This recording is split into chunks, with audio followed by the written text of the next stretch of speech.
Ceramahnya nggak lengkap, download sampai habis, tonton, subscribe, like, and share. Aki-aki kebiasaan. Nah, apa tuh? Makan timun pakai gula, jangan ngelamun, ntar gila. Siram nih. Jangan disiram. Daripada disiram teh, coba kita dengar siraman rohani dari Ustadz Abdul Somad. Kan mantap. Bilang tadi Apa tuh, Ustaz? jangan ditunda. Jadi siramannya ya, Ngaduk di piringnya bukan di gelas ya, Ustaz. Kenapa Bang Jody ini? Apa masalahnya ini? Masalahnya cukup ya klasik sih. Iya. Ya, anak lagi kelas 3 mau kuliah. Nggak ada biaya. Kayak gitu bingung, Ustaz. Jadi Saya ada temennya berarti. Berarti sejuta umat itu tuh masalah sejuta umat. masalah yang dialami semua orang ya. Bisa. Jadi sebetulnya Allah memang sudah ngasih tahu setiap orang pasti diuji seperti itu. Ekonomi. Iya, a'udzubillahi minasyaitonirrajim wala nabluwannakum. Penggunaan huruf lam di awal dan nun di ujung itu, wala nabluwannakum, kamu pasti pasti diuji. Wala nabluwannakum, kamu pasti, kami akan menguji kamu bisyai'in. Tapi kekhawatiran Bang Jody tentang anak mau selesai, ini mau kuliah, bisyai'in itu hanya kecil Bang Jody. Jangan sampai sendok itu keluar dari gelas. Masa antara sendok sama gelas Iya. nggak pas gitu ya Ustaz ya? Masa Nggak kompak gitu. gara-gara itu aja sendok keluar Ini gelas. saking khawatirnya ceritanya tuh. Iya, kalau ruh sampai keluar dari jasad. Waduh. Jadi bagi Allah tuh kecil. Tapi Bisyai minal khauf, ada ketakutan. Dan memang kita ini itu memang takut terus. Ustaz, saya ini takut. Takut kenapa? Takut nggak lulus SMA. Udah kuliah. Takut Ustaz, kenapa? Skripsi belum selesai. Udah selesai, wisuda, happy. Takut Ustaz, takut kenapa? Takut nggak S2.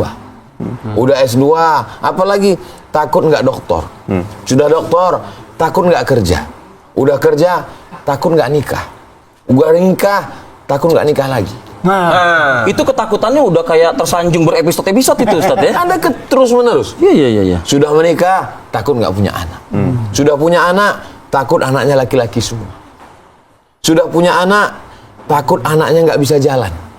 Anak sudah jalan, malah diikat pakai tali supaya nggak jalan. Supaya nggak hilang. Supaya nggak hilang. Takut anak nggak pandai ngomong. Anak sudah pandai ngomong, malah disuruh diam. Shh. Jadi ketakutan yang ada pada Bang Jody itu ada semua. Jadi jangan Bang Jody sangka air beriak tanah tak dalam.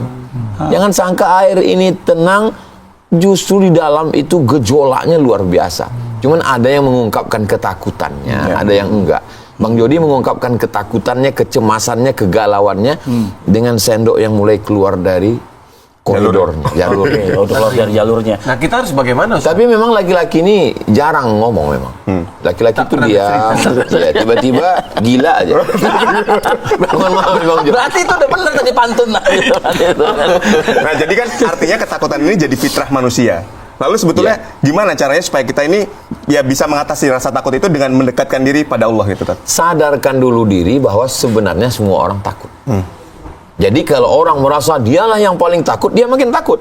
Tapi ketika ada beberapa orang takut, dia mulai berani.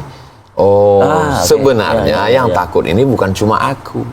Semua ini merasakan ketakutan yang sama. Dan Allah sudah mengirimkan signal rasa takut itu. Oke, jamak lah gitu. Iya. Ada orang yang takutnya itu, ya saya takut nih Pak Ustadz. Takut kenapa? Takut kena tilang. Iya. Ya makanya taat. Karena takut jadi taat. Akhirnya dia mulai pakai helm standar. Sebelum berangkat lihat dulu STNK BPKB. Udah bayar belum? Sudah bayar belum? Habis itu pakai sepatu, takut pakai sendal, ada aturan baru. Sampai pada tutup angin. Mesti sudah terpasang atau belum. Akhirnya berangkat. Bismillahirrahmanirrahim. La haula wala quwata illa billah. Rasa takut itulah yang membuat kita bertuhan. Tapi kalau udah itu masih ditilang juga? Takdir. Siap Menerima ya. Harus sabar. Ustaz, gini nih Ustaz. Kita kan katanya diajarkan juga oleh guru-guru kita ya kan yang terdahulu bahwa gini, setiap mau melakukan sesuatu, pikirkan efek, pikirkan dampak. Berkaca nih dari Bang Jody tadi tuh. mungkin istilahnya bukan ketakutan atau mungkin kekhawatiran yang berlebihan gitu ya kali ya Bang Yudi ya. Overthinking istilahnya begitu. Nggak salah kan Ustadz kita berpikir efeknya nanti bagaimana ya? Bisa atau tidak ya? Nanti kalau saya ke sana kira-kira gimana ya gitu. Afala ta'qilun? Kenapa kamu tidak berpikir? Yang membedakan kita, mohon maaf, dengan hewan kan karena akal. Ya. Akal itu diambil dari 3 huruf. Aqala, akal. Akal artinya tali. Kenapa ada akal? Untuk mengikat hawa nafsu. Ketakutan itu muncul dari nafsu. Ketakutan, kecemasan. Kalau terlampau takut, dia menjadi anxiety. Kalau terus berlanjut menjadi depresi. Puncaknya bunuh diri. Waspadalah Bang Jody. Ini udah mendekati itu ya? Enggak. Oh, Bang enggak, Jody. insya Allah enggak. Jadi sebenarnya gimana sih Tat, yang membuat hati kita jadi nggak tenang itu kenapa? Yang membuat kita nggak tenang itu adalah pertama dalam diri kita sendiri. Ada percikan api ketakutan. Datang setan. Ngipas. Asyaitanu ya'idukumul faqra. Setan selalu membisikkan kefakiran. Kau kurang uang, kurang Masuk ini, di sini. kurang masuk. Makanya begitu ada percikan api, siram dia. Makanya tadi beliau mau disiram. Karena Jadi udah bener langkahnya ya? Udah bener. Mau ditunda gitu? Padahal Bang Ade tuh lagi dibisikin juga Mas setan. Siram. Saya ke setan di sebelah saya. Bang Ade bukan Pas gitu loh. Bang Ade nggak ngelihat Bang Jody, dia sedang melihat api yang sedang memercik. Nah, itu yang mau dipadamkan. Padamkan. Maka saya bilang jangan ditunda. Ustaz, nah, secara tidak sadar kan Bang Jody ini overthinking. Iya. Bagaimana agar kita tidak selalu berpikiran overthinking terus? Ada yang perlu kita khawatirkan, ada yang nggak perlu kita Dipilah khawatirkan. nih Yang sudah pasti jangan dikhawatirkan. Yang belum pastilah yang perlu dikhawatirkan. Tentang rezeki anak mau kuliah. Ya. Rezeki itu sudah dijamin Allah atau belum? Sudah. Sudah dijamin Allah. Wa ma min dabbatin fil ardi illa 'ala Allah rizquha. Semua yang di atas bumi ini dijamin Allah rezekinya. Justru yang kita khawatirkan bagaimana saya nanti di alam barzah, bagaimana saya nanti bangkit dari kubur, bagaimana saya meniti titian siratal mustaqim, bagaimana pembagian kitab kebaikan dan kejelekan, bagaimana hisab perhitungan amal saya, bagaimana saya selamat dari neraka sampai masuk surga. Itulah yang mestinya. Jadi Islam bukan menghilangkan ketakutan. Islam mengalihkan rasa takut dari takut yang semu, yang tak bermakna, kepada ketakutan yang semestinya. Baik. Makanya bunyi ayatnya, ya ayyuhalladzina amanu, hai orang beriman, ittaqullah, takutlah kamu kepada Allah. Karena banyak sekarang orang takutnya kepada Istri. saya nggak ada ngomong gitu. Banyak jebakan itu. Bukan saya takut istri, tapi istri saya lebih berani. Jadi secara prinsip sebenarnya Bang Jody percaya akan adanya Allah, tapi belum percaya akan janji-janji Allah. Betul. Ya, kira-kira seperti itu Ustaz. Selesai azan Allahumma rabb hadhihi ad-da'wati tammah wa salatil qa'imah ati sayyidina Muhammadan al-wasilata wal fadilah wa syarafa wa darajatal 'aliyata rafi'ah wa ba'dhu Allahumma maqama mahmudan liwatah innaka la tukhliful mi'ad. Engkau tidak mungkin ingkar janjimu ya Allah. Sedangkan cicak aja yang kepalanya di atas atau di bawah ya? Kadang-kadang di atas, Kadang-kadang di bawah, Tergantung kadang di posisi atas. dia. Makanannya helikopter. Hidup dia kok. Lau tawakkaltum 'ala Allah haqqa tawakkuli. Seandainya kamu bertawakal kepada Allah sebenar-benar hakikat tawakal, la razaqakum kama ruziqat tayr, kamu akan dapat rezeki seperti seekor burung dapat rezeki. Bagaimana burung dapat rezeki? Taghdu khimasan, terbang dalam keadaan perut kosong, wa taruhu bitanan, pulang dalam keadaan perut berisi makanan. Enggak ada itu burung pakai juklak SOP standar. Enggak ada. Allah mau kasih tahu kita bahwa semua dijamin Allah rezekinya. Yang ada di dalam batu karang, ikan-ikan karang yang menyamar bentuknya seperti karang, begitu diberikan Allah dia cara insting untuk mencari rezeki, dijamin oleh Allah Subhanahu wa taala. Kenapa kita khawatir? Kenapa kita cemas? Berarti kecemasan itu datang dari dua, dari dalam diri kita sendiri dan dari bisikan setan. Untuk yang bisikan setan, a'udzubillahi minasyaitonirrajim. Makanya kalau datang teman yang bisik-bisiki kita, mencemaskan kita, gimana anak kamu? Gimana nanti begini? Begini, a'udzubillahi minasyaitonirrajim. Udah tersinggung Kalau dia tersinggung, dia bilang aku tersinggung. Allahu la ilaha illa huwal hayyul qayyum. Langsung baca ayat surga. يا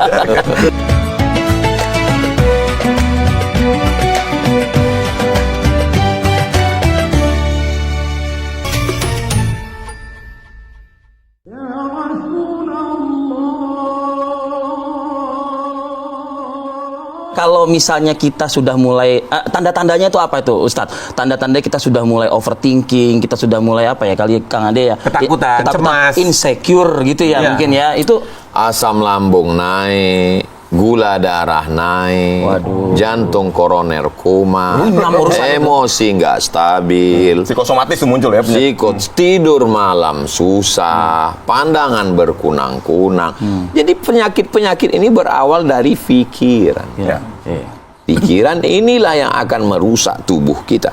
Maka datanglah Islam menenangkan kita dengan ajaran bahwa kita disuruh berusaha mencari rezeki. Lalu kemudian kalau kita dapat, itulah takdir kita. Tidak dapat, berarti Allah Subhanahu wa taala menyuruh kita bersabar. Kita ini seperti seekor burung yang terbang dengan dua sayap. Sayap yang pertama adalah ketakutan, sayap yang kedua adalah harapan.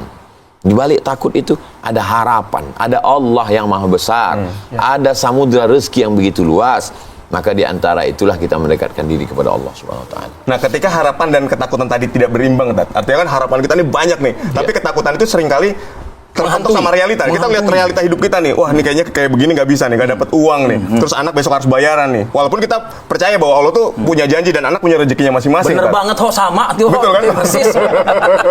Ini saya rasanya sedang dikeroyok ini. Iya, ini permasalahan yang sama aja sebenarnya. Kenapa saya diem sudah diwakilkan?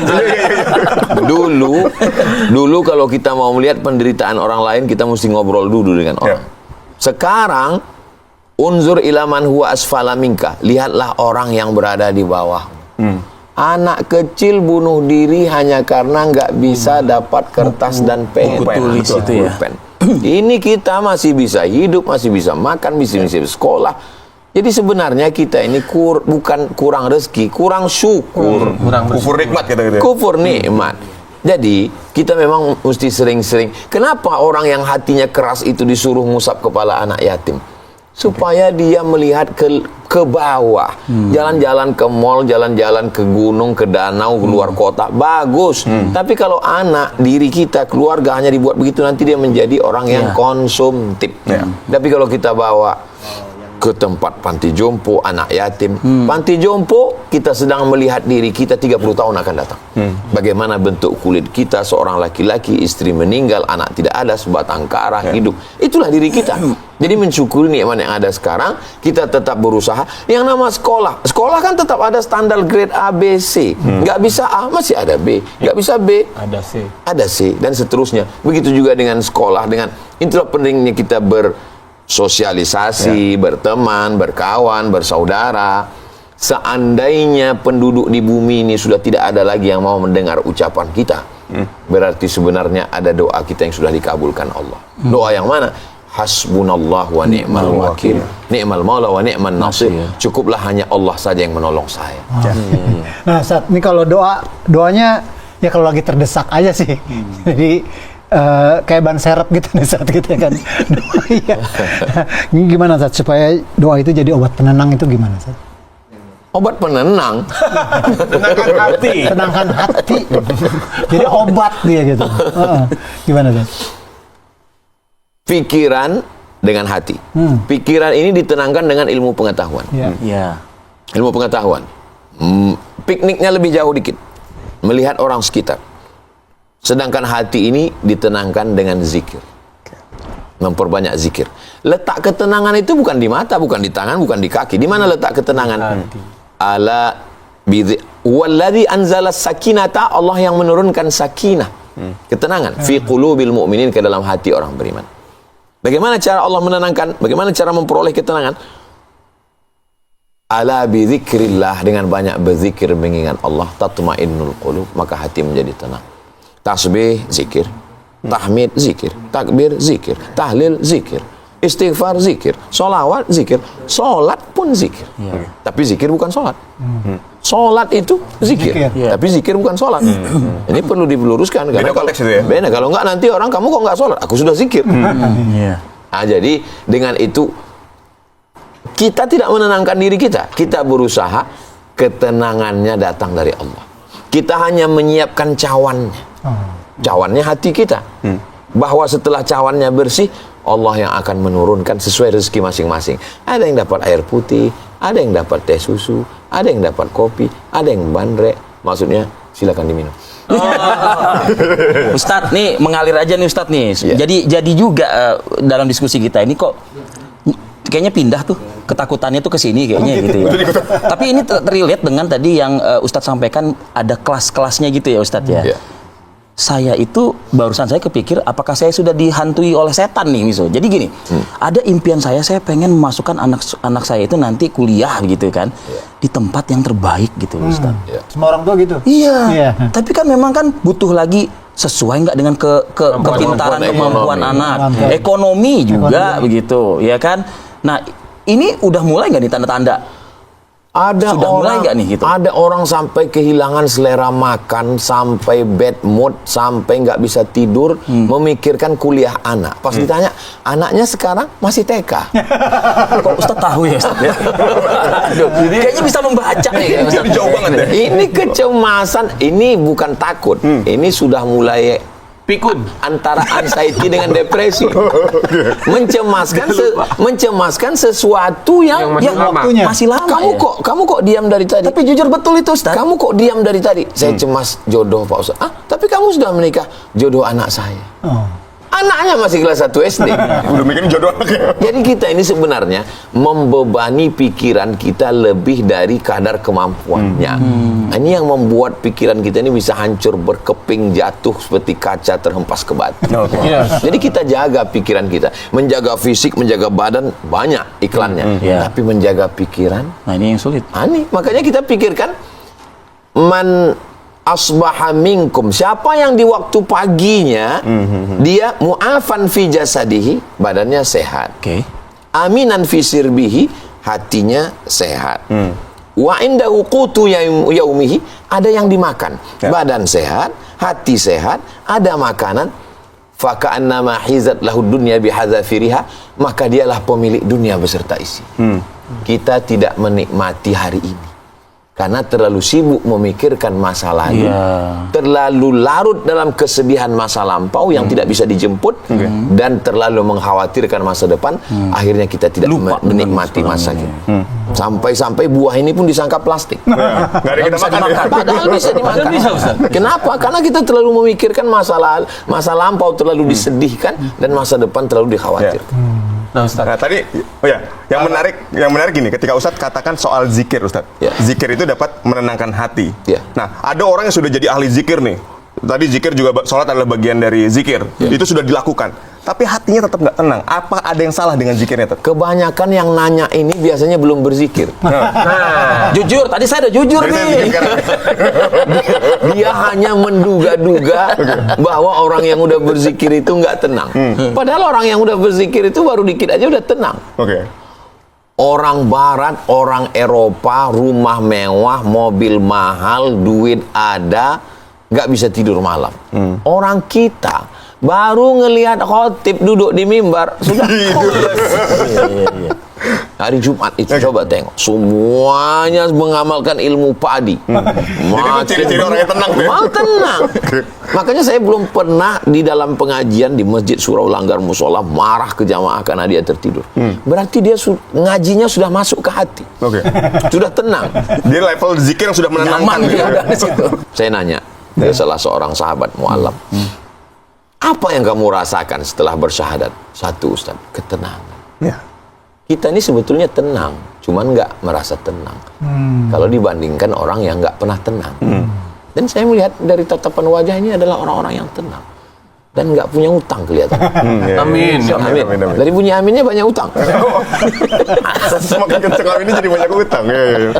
Karena mikirin pikiran dan hati. Bisa aja Kang Ade.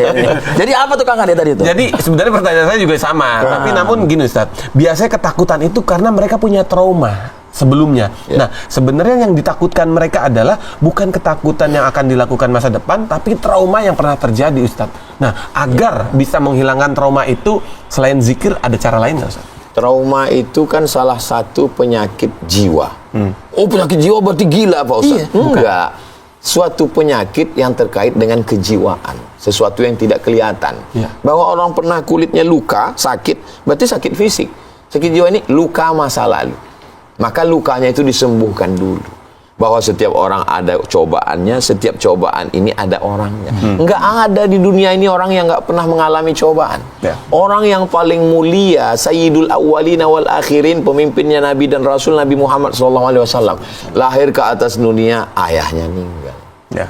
Baru umur 4-6 tahun ibunya meninggal. Diasuh oleh kakek-kakeknya meninggal. Diasuh oleh paman Abu Thalib yang menjaganya, pamannya meninggal.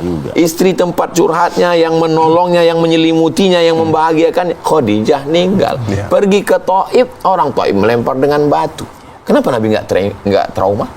Kenapa nggak depresi? Kenapa nggak anxiety? Sebetulnya Allah bisa aja membuat Nabi itu tidak mengalami apapun kesulitan dalam hidup. Tapi nanti orang akan ngomong, gimana dia mau jadi contoh? Dia kan nggak pernah susah. Dia kan nggak pernah. Nabi itu, anaknya perempuan Zainab, Ruqayyah, Ummu Kulsum, Fatimah, 3 anaknya ini meninggal ketika dia masih hidup. Anak laki-lakinya, Al-Qasim, Abdullah, kemudian yang dari Maria Al-Qibtiyah, Ibrahim, meninggal waktu Nabi masih hidup. Giginya patah, pelipisnya berdarah, kakinya dilempar, sampai terompak kayunya juga berdarah. Jadi artinya apa? Kalau orang sehebat itu saja ada ujiannya, apalagi kita, cobaan. Setiap orang punya cobaan.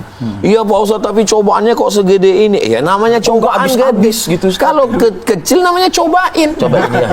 Sedikit aja. Cobain.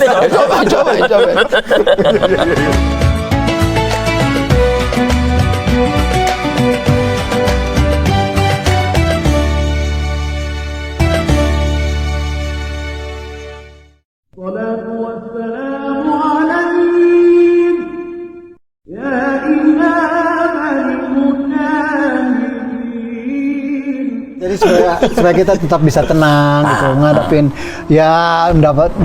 ngadepin tekanan dan sebagainya gitu. Bahwa Allah tahu saya, Allah ngerti saya. Ketika kita mengatakan ya Rabb, maknanya 3. Ya Rabb, engkau yang mencipta saya. Ya Rabb, engkau yang ngasih saya rezeki. Ya Rabb, engkau yang ngatur hidup saya. Kenapa saya mesti cemas? Ada seorang pedagang jual buah kaktus. Pedagang yang paling murah modalnya, karena buah kaktus nggak dijual. Itu adanya di gurun pasir, dia petik, dia letakkan, didorong. Tertulis di gerobaknya, kaifa akhaful faqra wa ana abdul ghani. Bagaimana mungkin aku ketakutan pada kefakiran sedangkan aku hamba dari Dia yang Maha Kaya. Masya Allah. Kadang-kadang ceramah nggak masuk ke telinga, tapi yang tertulis di bak truk masuk ke dalam hati. Diingat lagi tuh. Iya, ingat, masuk ke kepalanya. Tapi kadang gini, selain kita mencemaskan masa depan, yang juga kita cemaskan ini adalah perbandingan. Kita seringkali meng-comparing diri kita dengan orang lain. Ya kan, apalagi sekarang eranya media sosial, kemudian kita screen time, kita melihat kehebatan-kehebatan orang semua gitu, kesuksesan diceritakan di wall. Artinya kita nggak ngelihat lagi nih ke belakang orang yang di bawah kita. Justru kita lihat orang yang di atas kita terus nih. Akhirnya kita membandingkan kehidupan kita dengan kehidupan orang lain. Ini seperti apa? Dan kita merasa orang yang paling melarat, paling susah. Orang yang punya mobil harganya 5 miliar, pintunya 2. Pintunya 2. Kabarnya yang lebih mahal nanti nggak ada pintu sama sekali. Masuknya lewat dari bawah. Masuk angin dong. Pintunya 2. Ternyata dia pun nggak bersyukur. Kenapa? Karena dia melihat temannya pakai private jet. Tidak akan pernah bersyukur. Tapi ketika orang yang naik mobil melihat yang naik motor melihat naik sepeda, yang naik sepeda ngelihat jalan kaki, yang jalan kaki melihat, dia akan bersyukur. Oh, kalau gitu kita nggak akan maju dong Ustadz. Kita maju. Ada masanya melihat ke atas, tapi ada masanya melihat ke bawah. Maka ada keseimbangan. Islam ini sebenarnya mengajarkan keseimbangan. Datanglah kesabaran, datang ketakwaan, datang ketangguhan untuk melihat apa yang akan terjadi di masa akan datang. Sebenarnya, kenapa kita itu ada rasa ketakutan, kecemasan? Kenapa kita nggak dibuat harta berlimpah, rezeki jalan terus? Kalau kita ini punya harta berlimpah, rezeki jalan terus, punya superpower, kekuatan, punya pulau, itu selera makan kita udah berubah. Kita nggak akan makan daging lagi, makan daging manusia kita. Mantap. Karena ada awalnya orang berburu, ayam. Oke. Lama-lama dia ingin berburu yang lebih lagi.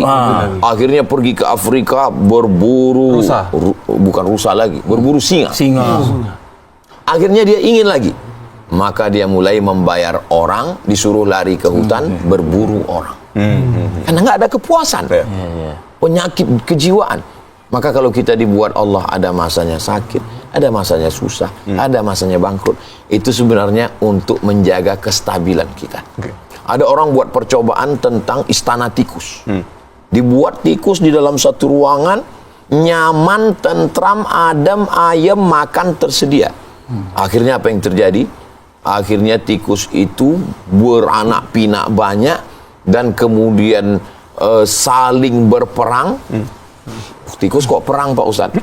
Saling membunuh, saling memburu, terjadi perubahan. Padahal dia menyangka ini orang buat percobaan ini, kalau tikus ini dikasih makanan, tenang, adem, ayem, nyaman, dia akan tentram. Ternyata tidak. Dan kita sudah melihat orang saling berperang, saling membunuh, bukan karena dia miskin, tapi justru karena punya kelebihan yang luar biasa. Akhirnya, kenapa? Karena ada dalam dirinya itu ingin terus ada tantangan, ingin menguasai. Tikus ya berarti dia ya? Tidak puas, Tikus, tidak ada kepuasan. Tidak ada kepuasan. Nah, Ustaz, apa bedanya cemas dengan waspada, Ustaz? Nah, iya nih. Kalau cemas ini over, terlalu berlebih. Sampai-sampai yang dipikirkan itu yang 20 tahun akan datang. Tapi kalau orang waspada ini sedia payung sebelum hujan. Dia tahu udah gelap, ini akan turun hujan. Setelah dicek di BMKG, memang akan turun hujan dan sedia payung. Ya memang kita disuruh waspada. Tapi ketika orang berpikir tentang sesuatu yang antah berantah, ini sesungguhnya adalah bisikan setan. Alladzi waswisu fi sudurin nas, yang berbisik ini dari dua golongan, minal jinnati Jin wan nas.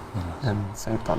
Orang yang sudah selevel Abu Bakar Siddiq ketika Nabi mau hijrah, sudah 13 tahun ngaji sama Nabi, masih takut. Lalu masih takut. Bagaimana nanti kalau kita ditangkap oleh kafir Quraisy, Abu Jahal, Abu Lahab? Lalu apa kata Nabi?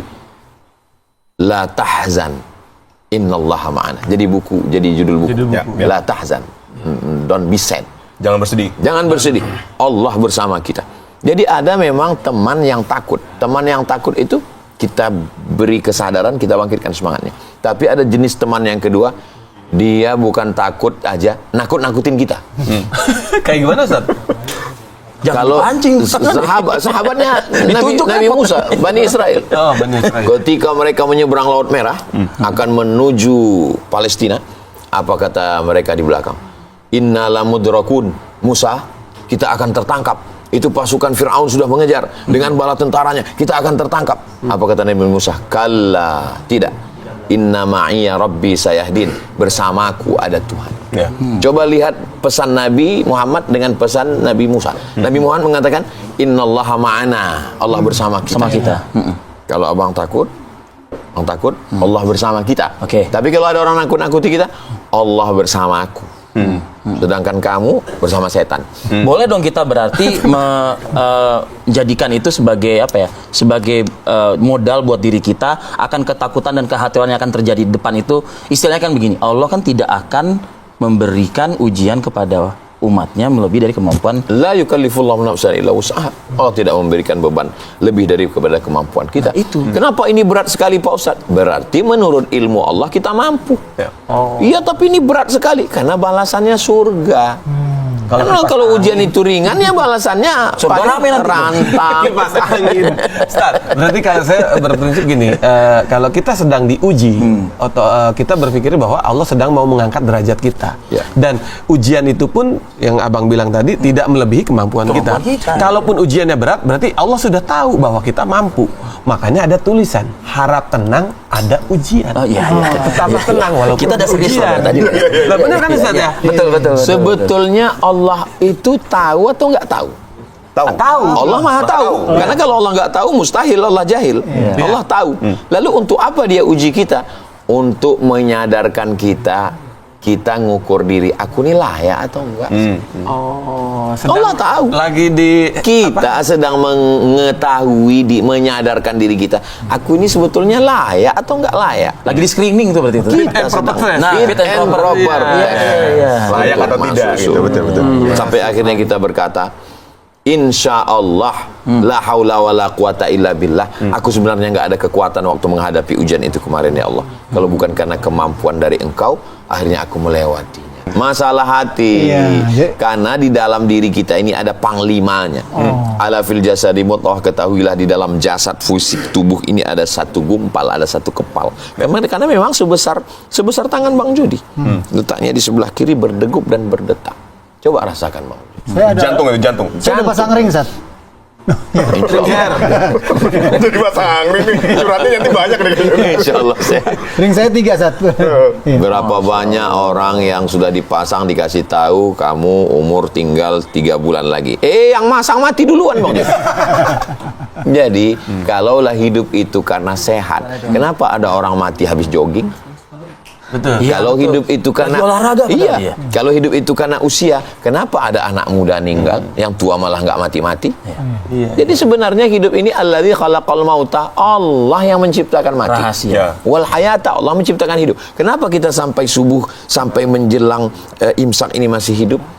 Allah liyabluwakum ayyukum ahsanu amala, karena Allah ingin kita beramal. Amal kita masih kurang. Ya. Berbicara soal jantung sebagai panglima tadi kan. Iya. Nah ini gimana cara menjaga panglima kita ini? Al-imanu yazidu wa yanqus. Ada satu bab dalam Sahih Muslim, iman itu bertambah dan berkurang. Yazidu bit ta'ati, dia bertambah dengan ketaatan. Ya. Di bulan Ramadan, duduk kita di majelis bersama orang baik, dalam ibadah yang baik, hati kita menjadi tenang. Keluar dari Ramadan bersama manusia setengah setan, astagfirullahalazim. Di majelis yang kurang baik, dia menjadi risau, gundah gulana, kacau balau, datang bisikan, ketakutan, kekhawatiran. Jadi perlunya kita mengkondisikan diri supaya hati kita tenang, bersama orang baik, dengan nasihat yang baik, dalam waktu yang baik, sehingga kita menjadi orang-orang yang baik. Makanya orang yang pulang menghadap Allah itu dalam keadaan tenang, yang dipanggil, diundang oleh Allah, ya ayyatuhan nafsul mutmainnah, wahai orang-orang yang jiwanya tenang. Tidak ada kehidupan. Cobalah baca cerita nabi-nabi yang tanpa ujian. Nggak ada. Nabi Musa alaihi salam berhadapan dengan Namrus. Nabi Ibrahim alaihi salam berhadapan dengan Namrus. Nabi Musa berhadapan dengan Firaun. Nabi Isa berhadapan dengan Titus. Nabi Yahya berhadapan dengan Herodes. Nabi Muhammad SAW berhadapan dengan Abu Jahal, Abu Lahab. Ada saja ujian kehidupan ini. Perjuangan Wali Songo menebarkan dakwah Islam. Imam Bukhari menghadapi penguasa pada zamannya. Jadi kalau ada orang mengatakan hidup ini berat, itulah perlunya kita membaca Iqra, membaca biografi. Saya senang sekali membaca biografi para ulama. Untuk apa? Mendatangkan kesabaran, ketabahan, ketenangan ke dalam hati kita. Kirain hidup itu berat, kasih Dilan aja. Jangan. Kangen. Biar aku aja. Bagaimana Kita hanya bisa beli lauk pauk, tapi kita tidak bisa beli nikmat makan. Kita hanya bisa beli kasur, tapi kita nggak bisa beli tidur. Nah, jadi anak-anak muda yang istiqomah ini luar biasa. Oke. Kita doakan pemimpin masa depan. Amin. Betul. Yang ngasih gorengan itu Allah. Yang ngasih salmon Allah. Apakah mungkin rezeki ketukar? Enggak. Tapi rasa beda, Tat. cara nikmatinnya? Oh, cara nikmatin. Ketika orang makan gorengan dengan makan salmon, dia tidak melihat lagi gorengan dan salmonnya, tapi yang dia lihat siapa yang memberikan. Ada 3 orang pergi ke istana raja, pulang-pulang dapat pena. Kata yang satu ngomong, ya alhamdulillah lah dapat pena daripada nggak bisa nulis. Kata yang satu, ya untuk apa dapat pena? Banyak di sana. Kata yang satu, aku bukan ngelihat penanya, tapi siapa yang memberikan. Orang yang sudah sampai pada hakikat, bukan pada mazahir, pada kenyataan, tapi pada siapa yang memberikan. Yang memberikan senang dan susah, Allah. Yang memberikan lapang dan sempit, Allah. Yang memberikan gorengan dan salmon juga, Allah. Ustadz ngomong begitu kan karena nggak mengalami. Kalau pas ngalami, na'udzubillah yang satu, alhamdulillah yang satu. Jadi sebenarnya kita ini baru berusaha menuju ridha Allah. Ya. Setelah kita berusaha berikhtiar, akhirnya kita sampai pada apa yang kita terima, maka pada saat menerima itu kita hanya bisa pada maqam level ridha. Makanya sebelum matahari terbit, zikir kita adalah raditu billahi rabba. Aku ridha menerima Allah dan apa yang diberikan Allah kepadaku setelah usaha, ikhtiar, doa, setelah itu kita ridha. Ridha itu sudah jadi bahasa Indonesia. Rela. Rela menerima keputusan Allah. Bahwa ketika saya bagi-bagi ini, ada yang dapat anggur, ada yang dapat apel, ada yang dapat pisang, ada yang dapat jeruk. Komplain. Saya maunya yang manis. Kenapa saya dikasih jeruk? Belum ridho. Kalau sudah ridho, apapun yang Ustadz kasih saya terima. Saya nggak ngelihat buahnya, tapi saya ngelihat ini dari Ustadz. So sweet. Orang yang bertanya kapan nikah, orang tua-tua dulu selalu 4 ini dinisbatkan kepada Allah. Langkah, rezeki, pertemuan, maut. Langkah, kapan pergi, rezeki, pertemuan, jodoh, maut, kematian, milik Allah. Jadi orang yang nanya kapan nikah, itu sama dengan nanya kapan mati. Oh, jadi yang nanya itu kita balas tanya itu ke dia gitu? Kita balas. Lah kalau orang tua yang nanya gimana itu? Jadi saya sampai hari ini belum pernah nanya kawan, sahabat, jamaah, kau kapan nikah? Enggak. Kalau kita memang serius mau bantu dia, waktu 4 mata kita nanya, kau masih ada selera ngelihat perempuan? Oh gitu ya, Ustaz? Iya, mana tahu dia udah nggak ada selera lagi. Belok gitu ya, Tat? Iya. Kalau kata dia, iya. Siapa yang kau lihat cantik? Oh ada. Maka kita pinangkan dia dengan bismillah. Masya Allah. Nah, dengan itu kita sedang menolong saudara kita. Kita berikan nasihat di ngaji. Sebenarnya kita tidak bisa menghilangkan rasa cemas itu. Kita hanya bisa mengalihkannya. Saya bisa menghilangkan pandangan saya. Saya bisa membuat tangan saya stop untuk bergerak. Saya bisa untuk menghentikan kaki saya. Tapi saya tidak bisa menghentikan pikiran saya. Saya hanya bisa mengalihkan.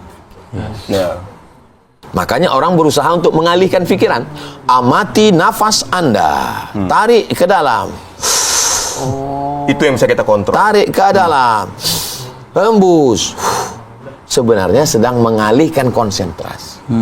Itu yang apa? Ya. Teknik hipno ya. Betul. Mengalihkan konsentrasi. Makanya ketika orang membaca Al-Quran, dia sedang mengalihkan konsentrasi. Bismillahirrahmanirrahim. Yasin wal Qur'anil Hakim. Innaka laminal mursalin. Mengalihkan. Subhanallah walhamdulillah. Mengalihkan konsentrasi. Di saat sedang fokus dengar kultum menjelang ceramah, mengalihkan konsentrasi.